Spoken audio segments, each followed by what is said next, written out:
And today the talk is something that is very conducive to this weather. Our topic is Rest Assured, Exploring the Path to Healthy Sleep. And sleep, as we know, is our superpower, but for most of us, it's something, some of us get into peaceful slumber as soon as we hit the bed. For some of us, it's an elusive thing, and some of us have disturbed sleep. So it is something that many people struggle with, and that is the topic of today's talk. In fact, studies have said that in the Indian population, insomnia is as high as 30% among adults, and it only becomes higher as people grow older. So we are here to find out more of why this happens, and to answer a few critical questions on sleep disorders. And can you do this without the help of medicines, which many people need to resort to?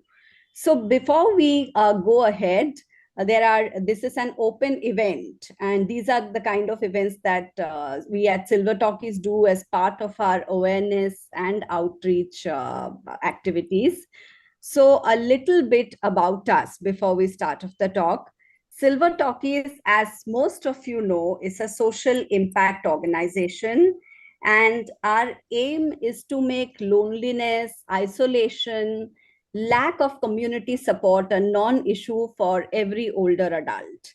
We work with urban older adults, and we run a virtual, not virtual actually, it's a hybrid club for people over the age of 55, which is called the Silver Talkies Club. And we have many of our members here. It's a very active club that now has chapters across 12 cities. And even if your city may not have any other member than you, you're most welcome to join, because we have a lot of events that are done online, lot of activities, online meetups, and several member exclusive events.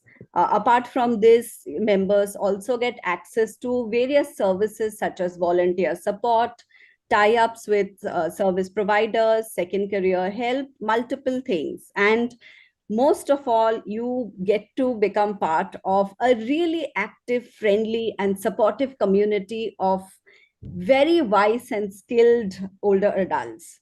So that's a bit about us. We also have several events, workshops, skill building classes that are open to anyone over the age of 55. And we also run an online magazine, which is free for all to read and focuses on senior friendly subjects. So all of this you can check out on our website, silvertalkies.com. Today's event is in association with Jahangir Hospital in Pune, which is one of the oldest and most renowned healthcare providers in the city. And they have a legacy of providing quality healthcare services for over 78 years.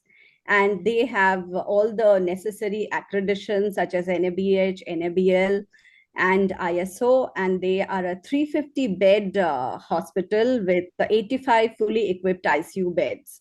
And they have been pretty well known in the healthcare industry in the city for several years. About our speaker today, welcome here, Dr. Pankaj Jain. So Dr. Pankaj Jain is a highly skilled medical practitioner. He specializes in pulmonary medicine, and he has an Sleep. expertise in treating lung-related diseases, disorders, and abnormalities. He possesses extensive knowledge and experience in this specialized area, and he has a career spanning nearly 12 years. And he has been actively contributing to this field through clinical practice and healthcare systems management. All very much, and thank you so much, Doctor, for being here. Over to you, and thank you everyone for joining in. Thank you. Yeah. Good evening, everyone. My name is Dr. Pankaj Jain. I am a pulmonologist and a chest physician with critical care physician. Uh, I am associated with Jahangir Hospital, and we have got an excellent department dedicated to taking care of pulmonary, that is respiratory medicine disorder, chest-related disorders, and sleep disorders. Now, as today's topic is related to sleep, I keep on telling my patients usually for the general public as well, we spend around 30 to 35% of our life in a sleep.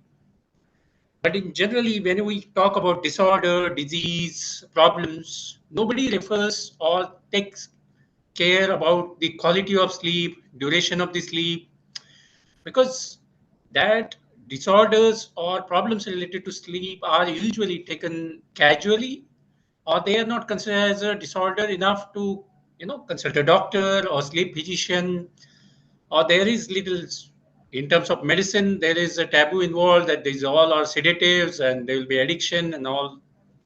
So majority of the times patient is suffering for long duration before he consults a doctor, he comes to us.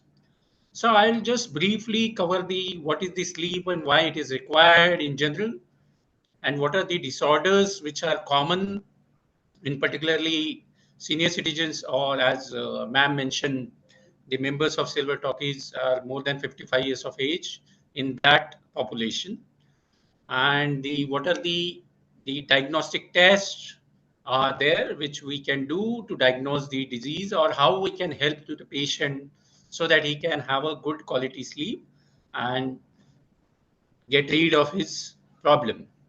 Let me share my screen. Just a minute. So I have made certain slides in which general what I'll be covering related to sleep. I'll be putting on those slides. You are free to ask any question if you want to, and you can put that message in the chat box as a ma'am said. So coming to what is sleep? See, sleep is extended bout of rest which we experience on daily basis, in which we are actually unconscious, that is unaware of what is going on around us. But that is actually an active period in which a lot of important processing, restoration, and strengthening occurs.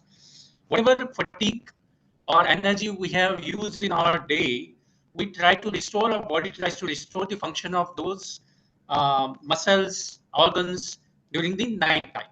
So it is very important for our body to have an adequate sleep so that it can restore the energy.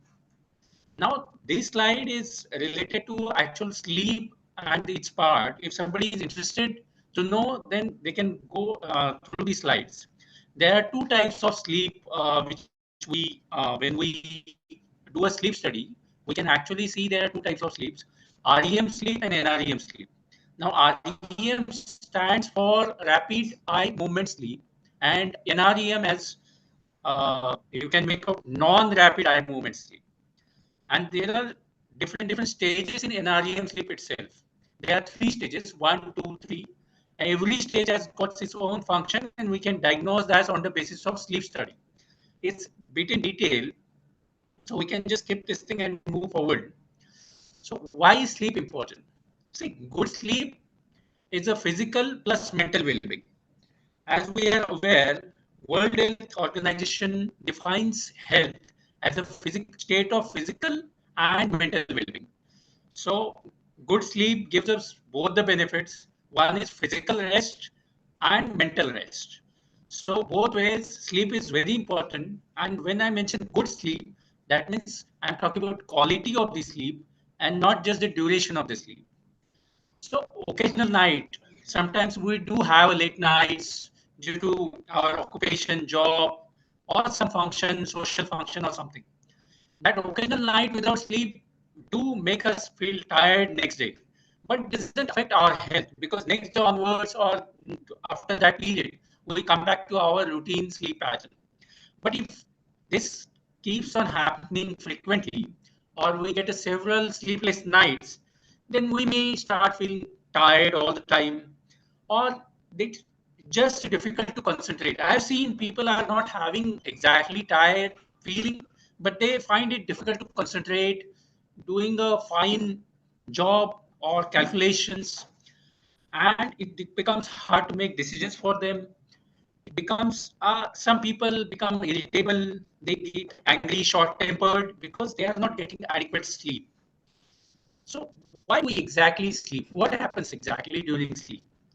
So there are two, three things. See, sleep is a vast subject, and frankly speaking, it's still under research, and there are a lot of things which we don't know about sleep. But to make it short, what we use or do during sleep is we process the memories, organize and store memories of the previous day. The most important is restore the body, replace the energy, grow the muscles, heal the tissues. See, when we are doing something throughout the day, there will be some wear and tear which will be happening in the muscles and our tissues, which we heal during sleep. About dream, nobody knows exactly what we dream and why we dream, but that is a topic for the next day. So, what are the factors which control the physiological need for sleep? So, there are total quantity of sleep and daily circadian rhythm of the sleepiness and alertness are the two primary factors which control the sleep.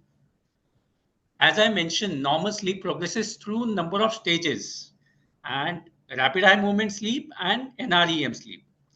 NREM sleep again divided into four stages, and REM sleep is actually it's after four stages of NREM sleep there will be a period of REM sleep which will be around 20 to 25% of the total amount of the sleep, and it's occurs throughout the night. So every stage comes after the REM stage comes after the NREM stage. So as I just wanted to show you because I was told that the listeners are belonging to a particular age group. So I just put the graph to compare the sleep pattern in the young adults and the elderly. So as you can see, the stage 1, 2, 3, 4 and REM doesn't occur as frequently in the young adults compared to an elderly person. So in elderly, the sleep pattern from REM to stage 3 and 4 sleep changes frequently and at a small duration. So that's why they will have chances of having a disturbed sleep in more in elderly people compared to young adults. So as I just mentioned, compared with younger persons, elderly person tend to achieve a less total nighttime sleep. But the general perception that elderly person requires less sleep is wrong. Every person requires a adequate amount of sleep in terms of duration and the quality. Yes, it is correct that the sleep duration required for elderly is less than probably required for a child. As we grow up, the requirement of the sleep will also reduce compared to say infant sleeps for 12 to 14 hours, which is required for his age. But as we grow up and become adults, our sleep requirement will reduce compared to a child. But it is required. So 6 to 8 hours of sleep is very important for any adult. Elderly persons will have a more nighttime arousals and awakenings. And as I just mentioned on the previous slide, sleep-wake cycle in elderly may be more fragmented compared to a young adult. So another common age-associated sleep change which occurs is circadian rhythm of typical sleep. Now, what is circadian rhythm? It's kind of biological clock. There is a rhythm which is set in our hypothalamus, which is a part of the brain, which guides our sleep pattern or even all the day-to-day activities, including hormone secretions. Everything has got its biological clock. For example, corticosteroids. They are secreted more in the morning, early morning compared to evening. Thyroid hormone, which is a hormone which is quite prevalent and you must be aware of it. So it has got its own biological clock set in which we in our language called as a circadian rhythm.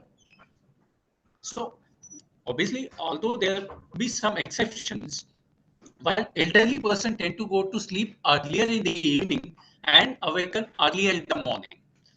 So early morning awakening is common complaint among elderly people. Some people finding obviously annoying if they awaken very early in the morning, say 3 o'clock or 4 o'clock in the morning, instead of usual period like 6 or 6:30 in the morning. So if the onset of evening sleep is not corresponding in the early in the evening, so they will have a less sleep, which may not be enough to give adequate rest to them.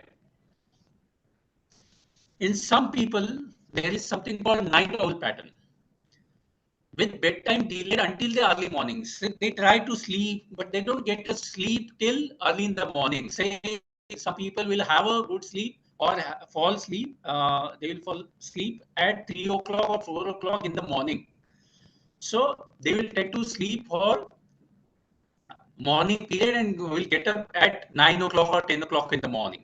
So their pattern of sleep has changed to night owl pattern. So in this type of disorder is also quite common in elderly, which they get try to sleep and they don't get to sleep till early in the morning. So what are the factors which usually contribute to the sleep problems in elderly? There are multiple, it's a huge list, but these are the common which we find in the elderly people. That's why I put it. Primary sleep disorders, I will come to that. Circadian rhythm disorders, I was just mentioning about the circadian or biological clock. Sleep apnea is quite common, and awareness about sleep apnea has also increased. So people do come to us nowadays when they feel they have got sleep apnea syndrome. Restless leg syndrome, it's a disorder of sleep in which the leg movement occurs and person gets up with tired and pain in his legs. Then periodic limb movement disorders, behavior disorders, like people may walk or talk during sleep. Certain neurological diseases which are related to brain, like Parkinson's disease, Alzheimer's disease, cardiovascular disease. Patient has got some hypertension or cardiovascular disease, which are indirectly affecting their sleep. Then pulmonary disease, which like COPD, asthma, these are common and cause more problems early in the early morning. So those things like breathing trouble, cough may disturb the sleep. Then psychiatric disorders like anxiety, depression. Then certain medications may disturb sleep. And then these are the drugs which probably can cause, in some patients, not all, and can disturb sleep. And the last but not least is the poor sleep habits. So I'm not going to obviously talk with all because it will take a long time, but we'll try to cover the commonest thing and how can we intervene to improve our sleep pattern and the quality of sleep. Now, commonest, which can be easily rectified, that's why I put this thing on the first on the list, though it was the last. Poor sleep habits. Poor sleep habits are very common cause of sleep disruption or disturbance. So, what are the poor sleep habits which we usually encounter?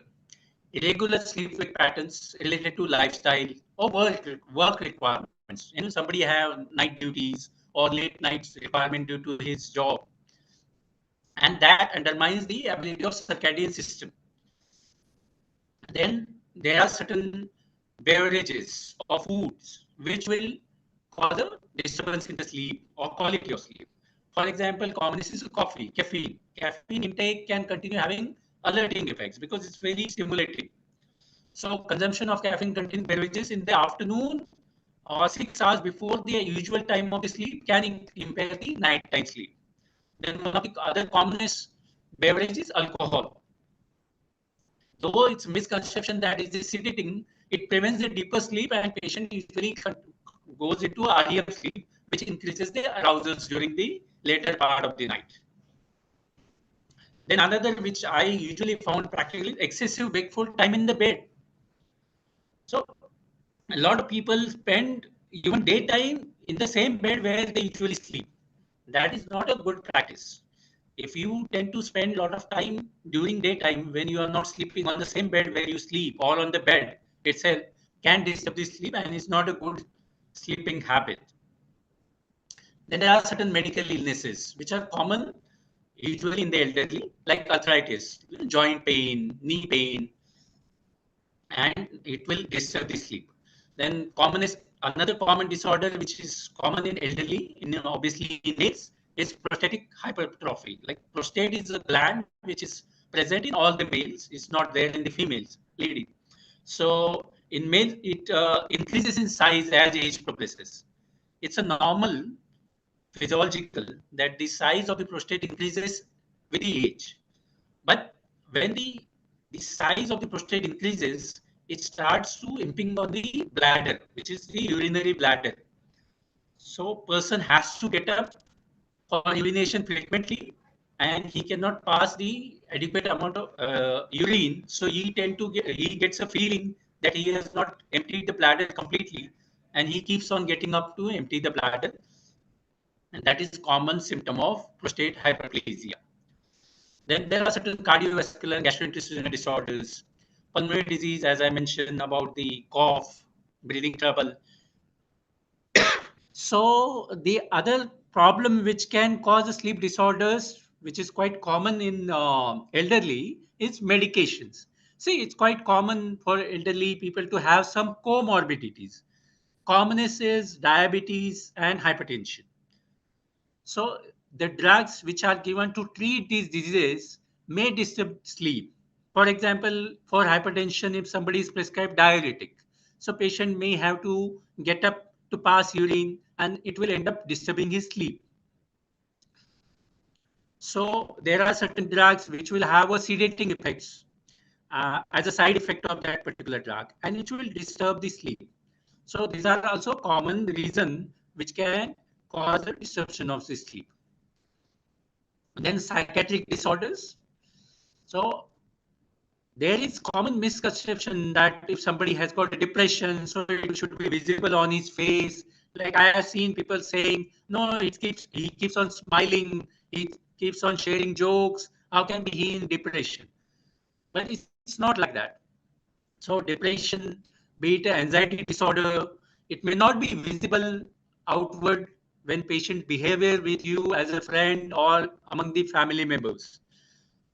So the high suspicion of psychiatric disorder has to be maintained. If person has got any symptoms where he feel he may have some disorder related to personality or behavior, he should definitely contact and consult a psychiatrist or a psychologist.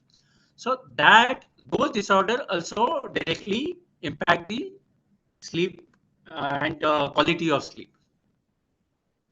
So these are the commonest sleep disorders I have mentioned. These are only four, but there are many. I have just mentioned because there is a proper treatment available for this, and we tend to get majority of the patient having these sleep issues. The commonest is sleep apnea. I am sorry for the font, which is very small. You may not be able to read it, but I'll just say that the commonest is the sleep apnea. What exactly sleep apnea is? That person, when sleeping, his upper airway, like we start breathing from the nose, and then it passes through throat, reaches to windpipe, and through windpipe it goes to the lung. So during sleep, when our muscles are relaxed, our windpipe and throat collapses, and the diameter of the airway passage reduces, and the time comes when the air passing through that passage becomes so less that person's oxygen starts dropping. And this cycle continues. Once it reaches to the low level, say 85% of the saturation or something, brain wakes up because it is not getting our adequate oxygen.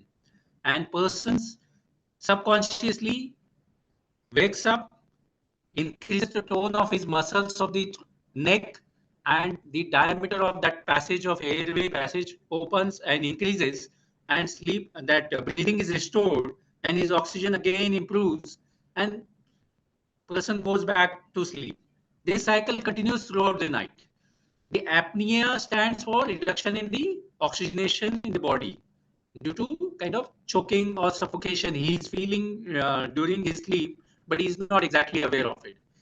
It is easily diagnosable condition with the help of sleep study, and easily can be treated with the help of CPAP, and there are multiple treatment options are available. The most common symptoms are increasing fatigue during daytime, excessive sleepiness, headache early in the morning, increase in blood pressure, frequently getting up during nighttime, snoring. These are the commonest symptoms of sleep apnea. But I must tell you, every person will not have all these symptoms. So if you feel any of these symptoms are available or you don't get a good quality sleep, you should definitely consult a sleep physician. And if he is of the opinion, you should go ahead and get the sleep study done. Then there are other syndromes which have and REA behavior disorders. So these can be diagnosed with the help of polysomnogram, as I mentioned. Polysomnogram, nothing but a medical term for sleep. So I'm not going to each and individual disorder, but these are the commonest disorder which we usually see in our day-to-day practice while practicing in the hospital. So what are the reasons which usually create a problem in having a good quality sleep? These are the commonest reason which can be easily rectified by any person. That's why I mentioned that these things. The bedroom, in which we sleep may be too noisy, messy, or too hot or too cold. Bed may be uncomfortable or too small. We may not have a good regular sleep routine. You may not be getting enough or adequate exercise during the day. Some people, which I have found, they eat too late and try to sleep within, say, as soon as they eat. There should be ideally gap of 2.5 to 3 hours post meal and sleep. After meal, you should at least have a 2.5 or to 3 hours gap. Some people, they don't eat, have an adequate dinner and go to bed hungry, and that disturbs their sleep and they get up early. Then there's other things which may, like alcohol, drinks, cigarettes, coffee in the evening can disturb your sleep. And other things are illness, pain, temperature, fever. These all uh, the possible reasons which can be easily rectified. So, as I mentioned, if person is not getting enough sleep, can affect their mood, make it more challenging to manage stress, and in general, reduces the quality of life. Other things which will be not mentioned in these lists, but those people who do not get a good sleep, that directly impacts their control of blood pressure, diabetes, and other disorders. It has found that those people who have got a obstructive sleep apnea have got a 30% more incidence of cardiovascular disease compared to a control population who do not have obstructive sleep apnea. So it will indirectly causes increase in the symptoms of other diseases as well. So as I mentioned, there are multiple benefits of getting enough sleep. You will have a better mood. You will be able to cope better with the stress. It will increase the energy during daytime.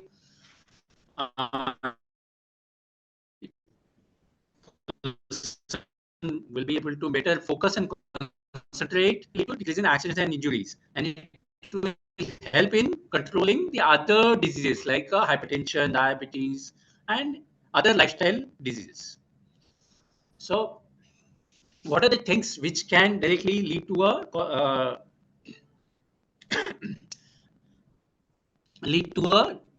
decrease in quality of sleep? One factor which is important, which I have found, is sleep routine. Try to have a good sleep routine and try to sleep at the same time. 15 minutes here and there, plus minus, is okay, but sleep routine has to be maintained. Avoid caffeine or nicotine after 3 p.m. But it's written in 3 p.m., but my advice is avoid throughout the day. So caffeine and nicotine, like cigarettes and tobacco, has to be avoided because it has got other detrimental effects as well. Sleep environment, that deals with the bedroom. If it is noisy, messy, or there is light which is disturbing you, you need to get rid of it. Napping, avoid any all kind of napping during daytime.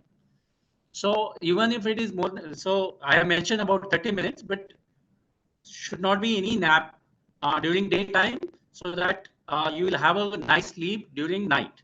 If you got any illness, you need to consult a doctor, like arthritis or pain which is bothering you, migraine, headache.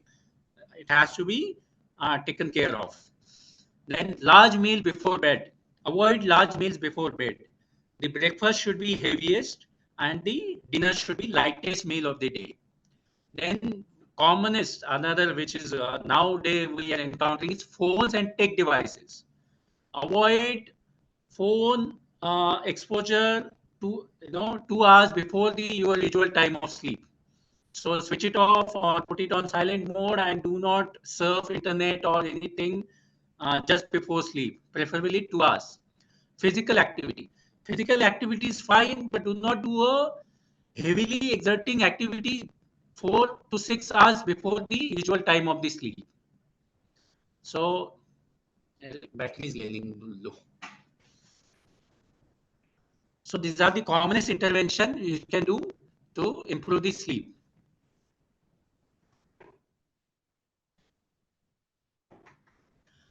So as I mentioned, phone and tech devices, which is the commonest problem these days. Blue light is a part of that visible light spectrum, as we know, and that prevents the pineal gland. There is a gland in our brain which secretes the melatonin. It's a hormone, and that hormone is helps in getting a sleep, inducing a sleep. So that prevents the secretions of melatonin. So we need to avoid these uh, gadgets like mobile phones, tablets, laptops during night time or just before sleep. So as I mentioned about the melatonin, it's produced in the brain and helps us in falling asleep.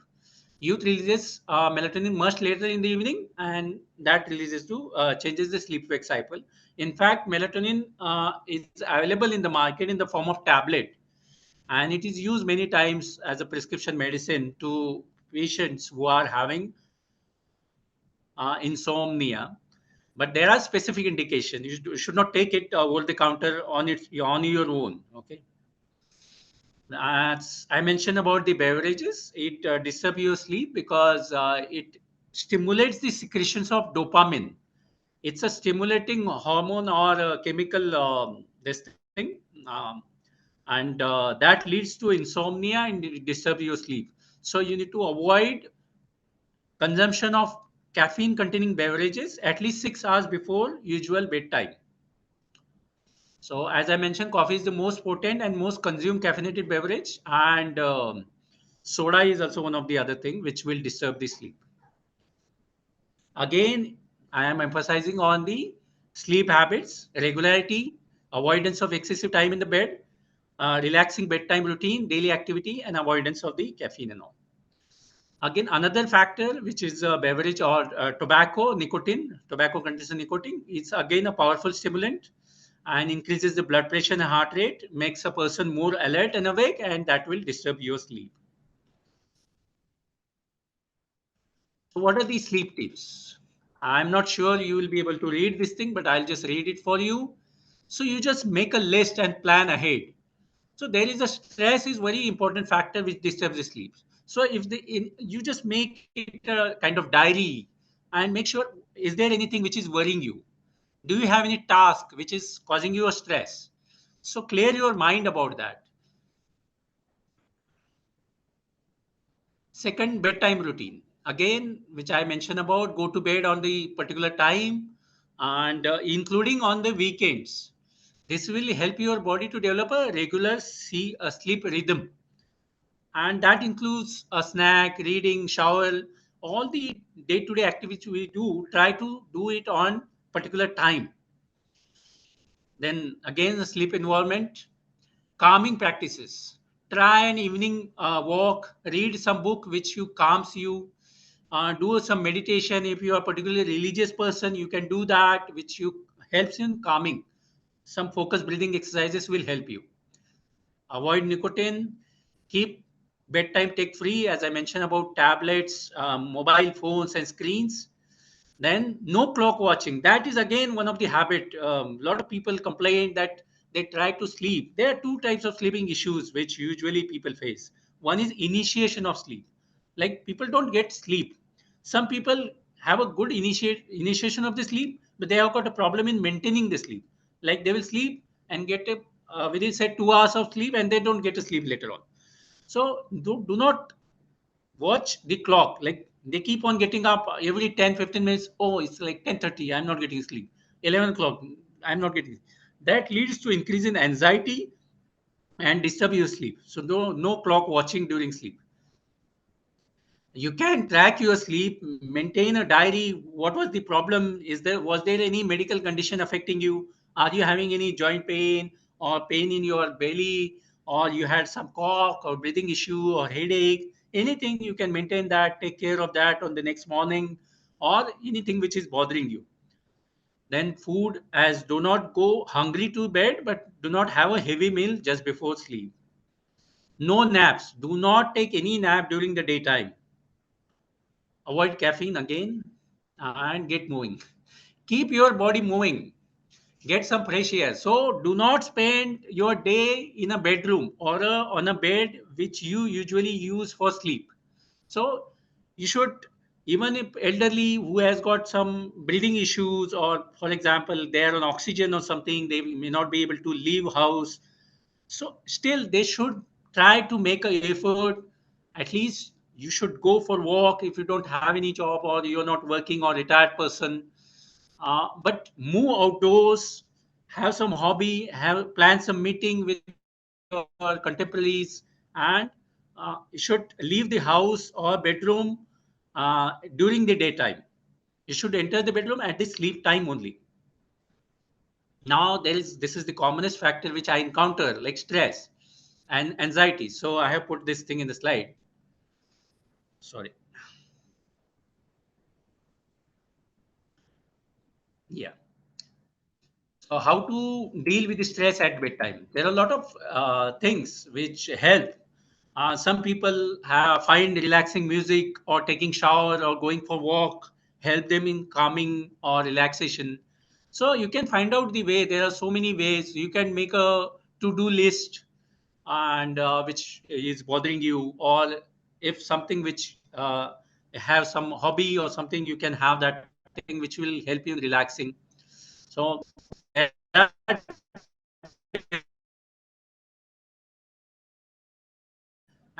I think that will be helping you in reducing the stress. As I mentioned about the bedroom and surrounding. So again, make your room relaxing. Avoid treating your bedroom like an extension of the rest of your house. So you should use it for work or watching TV and etc. Save the bedroom for sleep only. Make it keep it tidy, clean, so that it doesn't disturb or make disturb your sleep. A bed should be comfortable, so that you should have a calming sleep while you go for sleep. Then lifestyle, again, caffeine and all beverages. The another thing which I have seen helps my patients is keeping a sleep diary for a week. Like, and you can look back and notice what exactly bothering you when you did had a good night's sleep. Was there anything? Was there any link with what you have done during the day which disturbed your sleep? Then you can rectify that problem, and that will help you in getting a good quality sleep.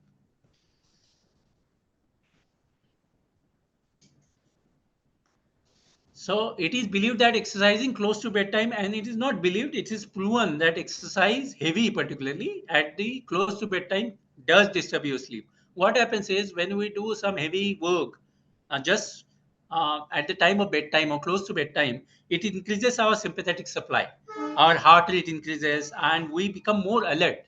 So in that, so you need to avoid these heavy exercises. Yes, gentle yoga exercises, or breathing exercises, or going for relaxing walk. It's fine. It's not exercise, but avoid the heavy exercises just near or close to sleeping time. Now there are certain techniques which has been described, and you may find them online as well, which helps in relaxation. So these are the relaxing techniques which may help in some patients who are having problems in having a good quality sleep. So you can try these activities or relaxation techniques just before going to bed. So I have mentioned one, but you can do other exercises as well, because every person will not benefit from the particular exercise. It's a simple one. You can sit on the chair, and do a step by step this scrunching of your face, then relax it. Or you can just make your arms forward, tense and relax them. Then do the same thing with your legs and breathe out and breathe in. So, see, there, as I mentioned, you can see from these slides, there's a lot of breathing exercises which helps in relaxing. So square breathing, it is also called as a box breathing technique. Then there are certain things like colored breathing, balloon breathing. So what is square breathing means is you can find in detail online as well. Square breathing or box breathing means it's like you inhale completely and count four in your mind, like one, two, three, four. You inhale and pause your breath for 4 seconds, like after making counting in your brain, mind, like one, two, three, four, and then exhale completely over the period of 4 seconds again. So this cycle continues for counting till an inhalation, complete full inhalation, so that your chest expand completely, then holding of breath for 4 seconds, then exhaling completely over the period of 4 seconds. This continues in the form of box. That's why it is called as a box breathing as well. Same thing applies to color breathing. You, whichever color you like, for example, blue, then you say a blue color is going inside me over the period of 4 seconds, and that time you inhale that blue. So, and this helps in relaxation. So you can try these techniques, which breathing techniques, which will help in relaxing, and it does help in reducing the stress and anxiety at the time of sleep. Another technique which can help, and I have seen helping in a lot of patients getting in sleep, is speaking out loud. Like a lot of people have got some stress or they keep on thinking. They say that's just thought doesn't leave their mind. They keep on thinking about something or other, some issue which they have encountered during daytime, something. So if you speak out loudly, you can banish those unwanted thoughts. So, any problem which you are coming to your mind, you can use this technique where you count something loudly. And then, even if you try this time, imagine you are trying to count in your head. So, also the alphabet out loud. You will not be able to do both. So if you say like A, B, C, D loudly, the thoughts or the thinking which you are doing in the mind will automatically will go slowly over the period of your loud counting. And another thing which I have seen people do find helpful is having dedicated time each day to focus and try to problem solve our thoughts and worries. See, every person has got his own worries, maybe financial, job related, family issues. So you can make a diary, or you can give a dedicated time in a day where you can try to solve. See, that problem. If you cannot do any more right now at that time to solve that worries, then you can leave them until the morning. So that is the thing. You can put that thing on the paper with the pen and try to solve that problem or issue at that same time, so that that thought doesn't occupy you at the time of sleep. So this is again how to solve the problem. It's like, is there any main problem? You just think about it.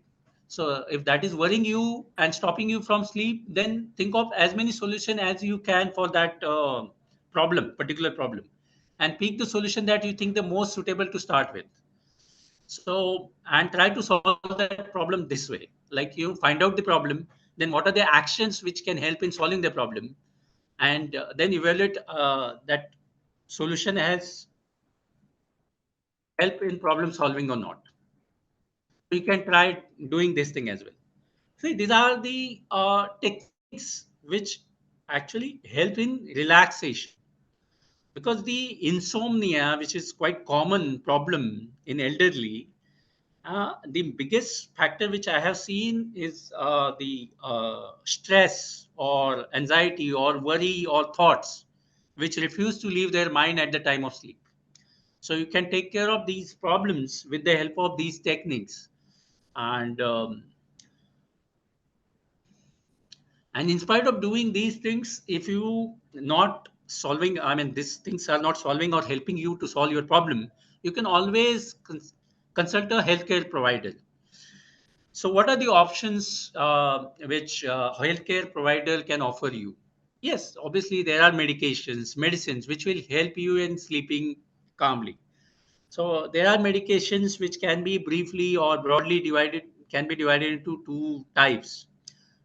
One are anxiolytic, which will reduce your anxiety and thought process and will help you in sleeping. And other is sedatives, which induces the sleep.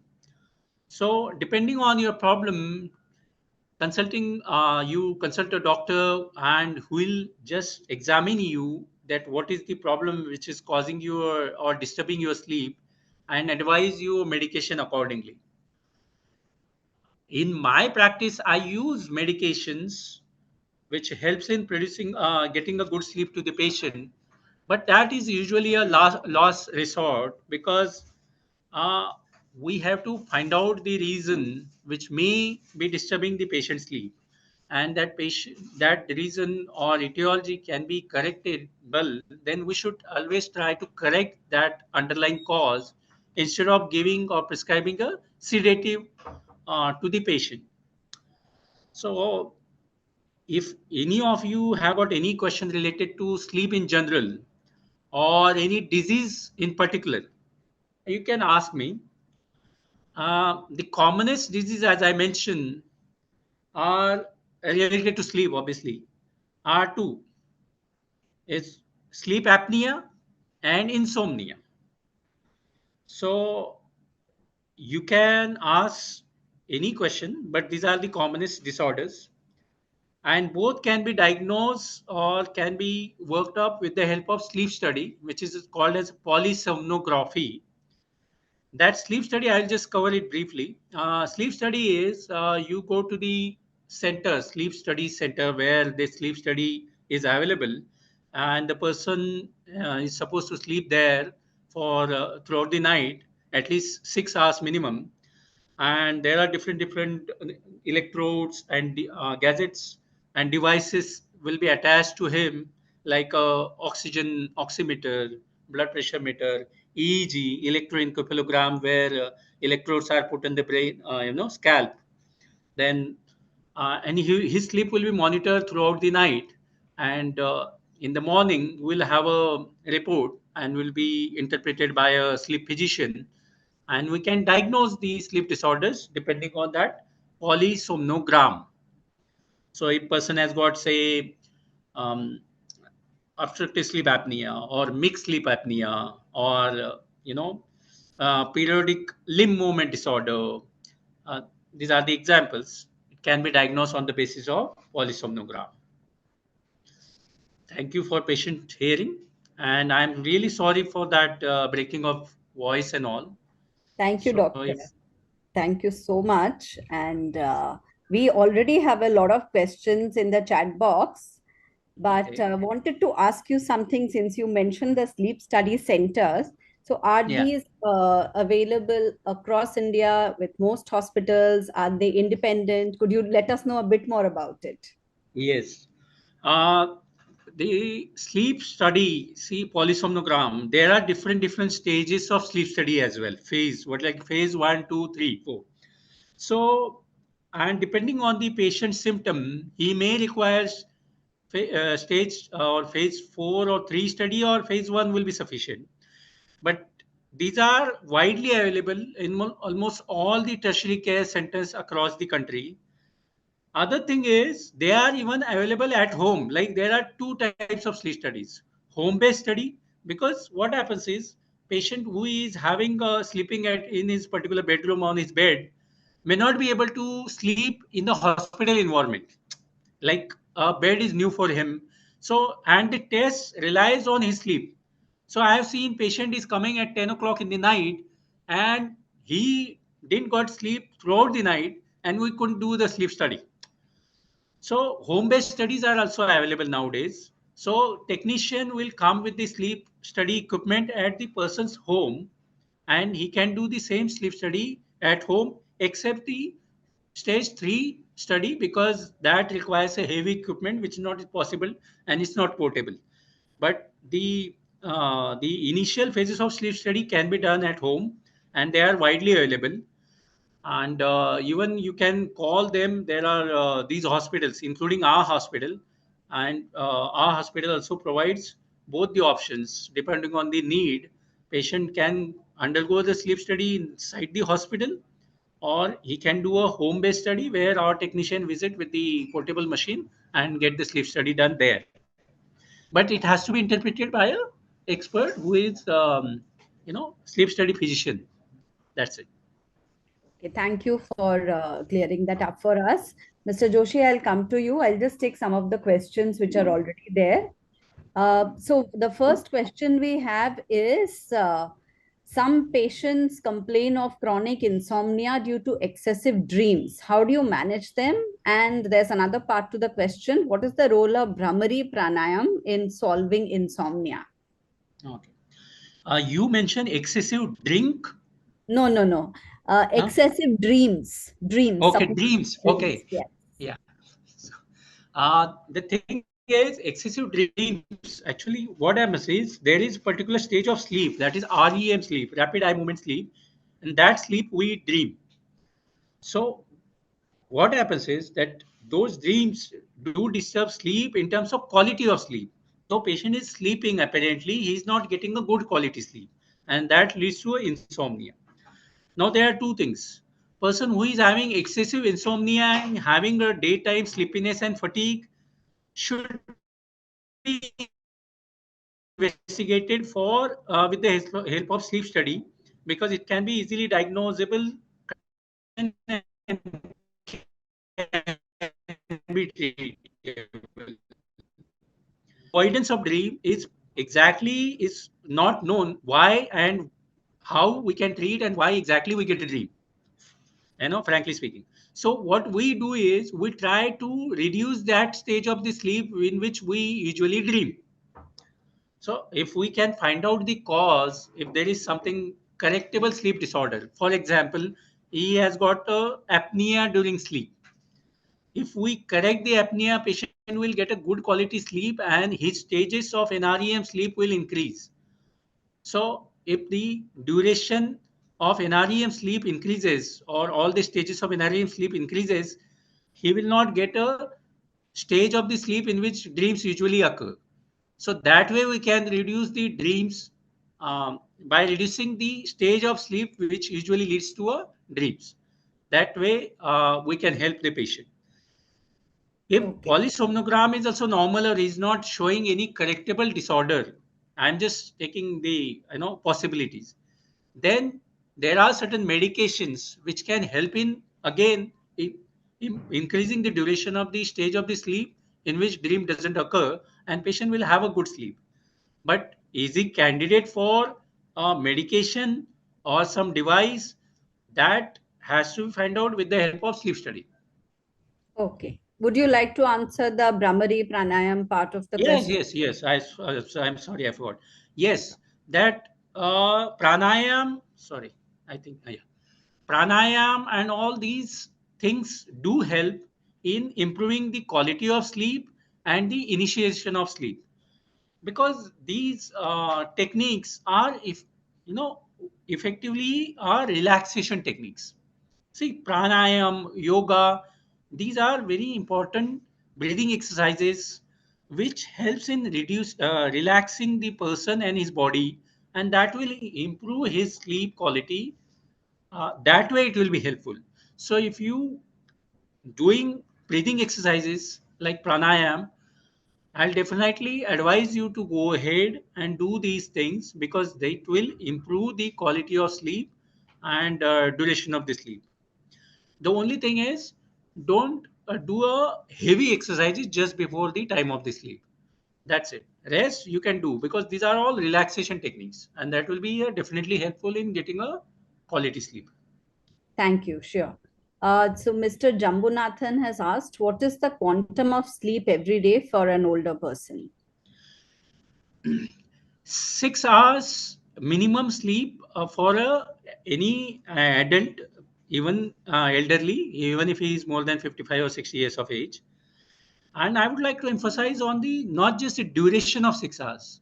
It's like a 6 hours at a stretch, because some people say they sleep 2 hours in the afternoon and then sleep 4 hours in the night, and that should be like a 6 hours in a 24 hours. It doesn't work that way. Sleep 6 hours at a stretch, like your sleep, say timing is usually 10:30, 11 o'clock in the night. Then if you get up at 5 o'clock, that's fine. I think 6 to 7 hours is more than enough for a elderly person to have a good quality sleep. Thank you. And there's one more question. It's, does BP go up during the turbulent dream phase? Yes, actually, BP go up, but it will not become abnormal. See, what happens is, these are the stages of sleep when we dream. That time, our muscle becomes stiff and will not be in a deep sleep. Our heart rate will increase, and that will lead to increase in blood pressure. Any active brain involvement, like during wakefulness, our blood pressure and everything will increase, heart rate will increase. And in NREM sleep, when we are in a deep sleep, our heart rate will go down, BP will go down. So that will happen, but it's within normal limit. Like a person's blood pressure will never cross say 130 and 90, even if during the dreamy phase of the sleep. So there is something called ambulatory blood pressure monitoring. As name suggests, ambulatory means there is a device for blood pressure monitoring. You put it on the hand, and it monitors the blood pressure throughout the day and night, 24 hours. And you can diagnose the abnormal blood pressure reading during the sleep as well. So, and if it is high, then it definitely requires a treatment. Okay, thank you for that. Mr. Joshi, do you want to ask your question before I move on to the other questions in the chat box? Certainly. Dr. Jain, Yeah. you did mention about EEG and Yes. its interpretation. Does EEG, on an average, will it lead to the interpretation of the activity, brainal cranium activities in terms of sleeping part of it too? Can something be generated out of the results from there interpolated? Yes. See, EEG is, as name suggests, electroencephalogram. As we commonly are aware, ECG stands for electrocardiogram. So same thing in the brain is EEG. So as per our activity of the brain, EEG, the waveforms which are visible on the EEG will change. For example, if person is in REM sleep, his EEG will show effectively a wakefulness pattern. Like person who is awake and sitting comfortably, his EEG and the person who is in a REM sleep will be the same. So EEG helps in knowing the pattern of the behavior of the brain during the sleep of the person. In fact, these stages of REM and NREM sleep are divided predominantly on the basis of EEG pattern only. So if Okay. we see sleep spindles, I mean spindles in the EEG, say, then we define the patient is in a stage 3. If EEG becomes, patient EEG starts showing certain high wavelength waves, then person has entered into REM sleep. So it's these sleeping stages are diagnosed on the basis of EEG picture, which we see during the polysomnogram. So yes, it does help in diagnosing the type of stage. Second, EEG helps in knowing the type of sleep disorder, because there are many sleep disorders which I didn't mention, or they are not that common. Parasomnias, um, you know, then person who talks or do certain things, sleepwalking or talking during the sleep. Some people get a nightmares or during sleep. So that these disorders can be diagnosed on the basis of that particular electroencephalogram, which was done during the sleep study. But sleep study having EEG can be done only in a hospital setup. So that is the which I mentioned about when question was asked about the sleep studies, and it can be done at home. But obviously, EEG and every equipment cannot be carried at home. So that is little disadvantages for a person who wants to do a home-based study. That EEG will not be able to possible at the home-based setup. So person has to go to a some hospital setup where all the facilities are available. Thank you so Thank much. you, doctor. Thank you. We'll move on to the other questions. So this has been answered in your talk. Nand has asked how necessary is it to sleep in the afternoon, but is there anything else you'd like to add?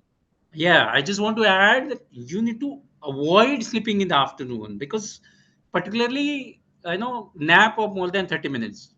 I will advise you not to take any nap. In fact, keep yourself busy, have some hobby, or do some certain things, but do not take even shortest of the nap during daytime because that is one of the very important factor which can be easily corrected and disturb the sleep and leads to insomnia, particularly initiation of the sleep.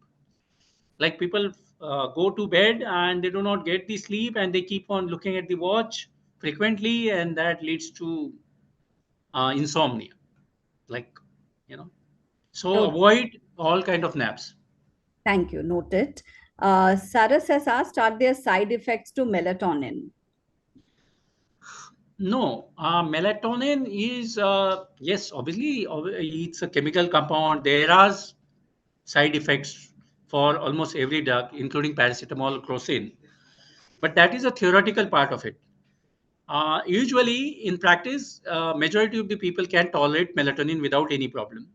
But there are specific indication for that drug because, as I mentioned, melatonin is normally secreted in the body by a pineal gland at the time of sleep. So, the person who has got, say, for example, obstructive sleep apnea, melatonin is not useful for him. The indication for melatonin, which is perfect, is the people who have got sleep disorder related to um, how to put it, like a person who is traveling to US from India. So his circadian rhythm is set in India. When he goes to US, the day night changes. So to set up his circadian rhythm according to the time zones of US, the prescription of melatonin will help him. The person who is say security guard had a night duty for 3 days and now his biological clock has changed. In that particular patient, we can prescribe a melatonin and it may help in inducing the sleep. But so depending on the etiology or reason for the disorder like insomnia, the drug will change. So melatonin has got a limited indication in which it will be helpful. Overall, it is quite safe. It does have certain side effects, but they are not serious. Majority of side effects are related to GI, like nausea, vomiting, some patient headache, dizziness do occur, but they are less in terms of percentage. But obviously, it has to be taken in the proper quantity and dose as advised by the doctor. If somebody consumes like 10 tablets, it's common in patients of insomnia. Like they take one tablet, half an hour later, they feel, oh, I'm not getting sleep. Probably I need to take one more. They keep on popping, and before they realize that bottle is empty. So that way, obviously, it will cause a toxicity of melatonin or any drug, and those are the different problems or different issues. But if you take in a proper doses, it's quite safe medicine and doesn't lead to any problem. Thank you, doctor. Since we have a lot of questions, I'll just move a little fast. The other one is it okay to sleep seated on a recliner and not lying fully horizontal on the bed? See, it's okay. I will not say it's okay. Preferably, you should be sleep in a comfortable position in which you feel comfortable. Like, if you're not comfortable in that particular position, then you will not get a good sleep. Now, coming to recliner, little head end of the bed, little up head end. I'm not saying pillow, like head. No, the whole body. By 1 inch or 2 inches, okay, it's fine, it's okay. help in having good sleep. But if it is too much, completely propped up position, then person may not get a sleep. Preferably, you should sleep in a supine position. But some people feel it's uncomfortable because they have got a habit of having sleeping in a prone position or left lateral, right lateral. They can do that, but I'll advise you have a good recline instead of recline. A proper supine position will be a much better position to sleep rather than any other position. Thank you. So there's another question which basically talks about not being able to sleep continuously for 6 to 7 hours. Yeah. And the person has said, I don't have a problem of falling asleep, but my problem is to remain asleep for more than 4 hours. Yeah. So she doesn't take any sleeping pills and she wants to know how to sort out her sleep problems because obviously she feels tired and sleepy after about 4 or 5 hours of being awake. It is also one of the common problem or issue elderly face is like they don't have any problem with the initiation of the sleep, but they have got an issue with the maintenance of the sleep.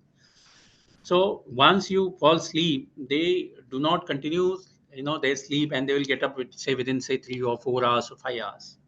So in that thing, if any particular issue which is causing a disturbance of the sleep, like for example, somebody is getting up for going to, restroom, and after coming back, they are not getting a sleep. That is, one factor which is I mentioned about the if that is kind of factor which is leading to a disturbance of the sleep, then you need to find out is it abnormal or it's a normal. If it is abnormal, you need to treat that abnormality. If that there is nothing which is disturbing and causing the sleep disturbance, then we need to treat it as a sleep disorder. See, you are getting me. That person is getting up early in the morning or before completing his complete duration of the sleep.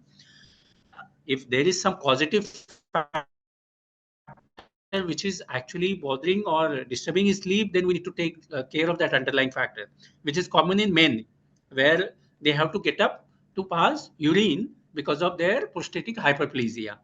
If these kind of issues are there, then you need to take care of that prostate problem.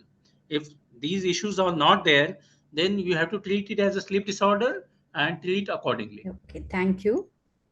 So there's another question on, someone's mentioned that they have used melatonin to get over jet lag, but they still have insomnia a few times a month. And you've mentioned the side effects already. They've basically said that even if their stress levels are high, melatonin doesn't really work. Whereas other times it can put them to sleep within 15 minutes. So does this happen if Yeah, the it does stress level happen. is See, high? melatonin is after all hormone which is released by a pineal gland. So there are a lot of factors which will influence the secretions of melatonin, the effect of melatonin. So it may not work in every patient in every setting. So yes, it may happen that it will not work. So in that condition, you need to take care of the problem with the help of some other medicine, or you need to consult a treating physician who will advise you accordingly. Just because melatonin has got very specific, section of or particular population of the people in which it will be helpful. Sure, thank you. And Daisy has asked, once you start using the CPAP machine, is it a lifelong support? See, the answer to this question is quite difficult because with the help of CPAP, we are not taking care of the problem, underlying problem. See, commonest reasons which lead to obstructive sleep apnea are, but they are not present in every person. Obesity, for example, somebody has got a BMI of 35 or 40. So there is a scope for him to reduce the weight over the period of 6 months, 1 year, and it will reduce the severity of his obstructive sleep apnea. In that particular patient, we can get rid of CPAP because its fat, which is deposited into his airways, will get will relieve of his symptoms of obstruction, and he may probably become off CPAP. But that again depends on the individual. So how much is the scope? Because when we are prescribing the CPAP, CPAP, what does CPAP machine does? It delivers the air under certain pressure, which are set by us. So with that pressure, when air passes through the airway, it keeps them open, and that reduces the hypoxia, which is decrease in oxygen in the body. So whenever you don't put a CPAP, patient will have a symptoms of OSA unless he takes care of underlying problem. But it's not practically possible, or it may not be feasible for every patient to take care of his underlying problem. If, for example, if somebody has got some deformity due to accident or some congenital disease, then he can undergo a surgery and take care of that deformity. Then obviously we can take care of his disease of obstructive sleep apnea.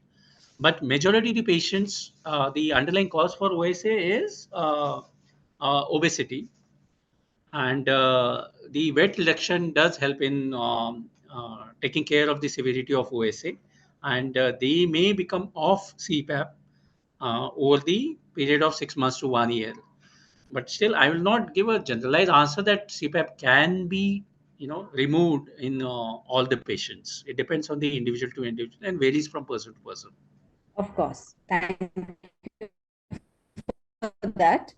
Dr. Pushpa has asked, what about jet lag and sleep and how to manage jet lag? Yes, these particular group of patients who are having these sleep disorders or insomnia due to jet lag, um, in these patients, yes, melatonin will help. Not every patient, but majority of them, because pineal gland secretions we can be set up with the circadian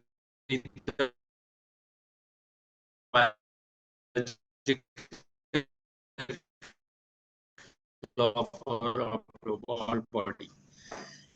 If somebody doesn't want to take a melatonin, to set your biological clock according to that particular place where you have landed. So the thing is, you just have to avoid the day. First thing you need to do is avoid the day nap, which you do take when you feel insomnia or sleepy. So make sure that you go to sleep at the particular time where you are sleeping. Your diurnal variation which was set in your home country. So if you got a habit of sleeping at 10 o'clock, you try to sleep at the same time in that country as well where you feel jet lag. Yes, it will be tiring for first few days, but over the period, body itself and biological clock and circadian rhythm does set to that surrounding as you go to that place. I know it's very difficult for the people who are, say, leaders or the presidents or head of the states who frequently go to and visit to other countries, and I can imagine how must be challenging for them to go for 5 days or 3 days itself and do the extensive or whatever meetings and come back. But for a routine, for somebody is going for some trip or education purpose, he can easily do that over the period of 3 to 5 days. Thank you so much. Just asking one last question. Somebody's asked, is sleeplessness genetic? Sleeplessness means you mean to say insomnia?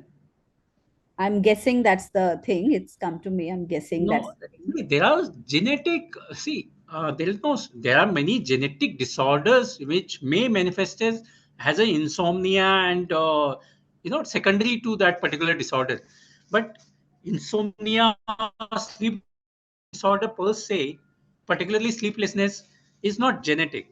Yeah, there are certain specific disorders. For example, that rapid eye movement, this leg movement disorder, or when you have these diseases related to behavioral disorder during sleep, like people have got a habit of talking or walking, sleepwalking, they do have some evidence of having some hereditary disease.